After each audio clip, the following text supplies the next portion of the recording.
आखाती प्रदेशातील युद्धजन्य परिस्थितीच्या पार्श्वभूमीवर जिल्ह्यात गॅस टंचाईच्या धास्तीनं नागरिकांची धावपळ सुरू आहे.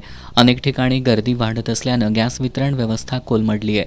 बहुतांश गॅस वितरकांच्या कार्यालयाबाहेर गॅस सिलेंडर मिळवण्यासाठी नागरिकांनी गर्दी केली.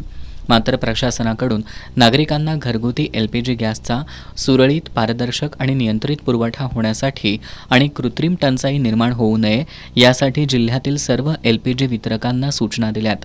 यामध्ये जिल्ह्यातील सर्व LPG वितरकांनी घरगुती गॅस सिलेंडरचा पुरवठा फक्त होम डिलिव्हरी पद्धतीनंच करावा, ग्राहकांना गोडाऊन अथवा एजन्सीवरून थेट सिलेंडर वितरण करू नये, सिंगल गॅस सिलेंडर कनेक्शन धारकांना प्राधान्य देण्यात यावं, ऑनलाईन बुकिंग झालेल्या ग्राहकांनाच गॅस सिलेंडरचं वितरण करण्यात यावं, तसंच नोंदणीकृत ग्राहकांनाच नियमानुसार पुरवठा करण्यात यावा, अनधिकृत ग्राहकांना किंवा नियमबाह्य पद्धतीनं गॅस सिलेंडर वितरण करू नये, कोणत्याही ग्राहकाला अनावश्यक साठा करण्यासाठी एकापेक्षा जास्त सिलेंडर देणं टाळावं आणि शासनाच्या प्रचलित नियमांनुसारच वितरण करावं.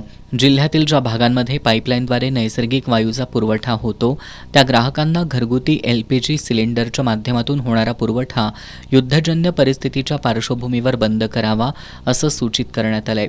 कोणत्याही प्रकारची कृत्रिम टंचाई निर्माण करणं, साठेबाजी करणं, जादा दरानं विक्री करणं असे प्रकार केल्यास किंवा शासनाच्या आदेशांचं उल्लंघन करताना आढळल्यास संबंधित वितरकांविरुद्ध कायदेशीर कारवाई करण्यात येईल असा इशारा जिल्हा पुरवठा अधिकारी मोहिनी चव्हाण यांनी दिलाय.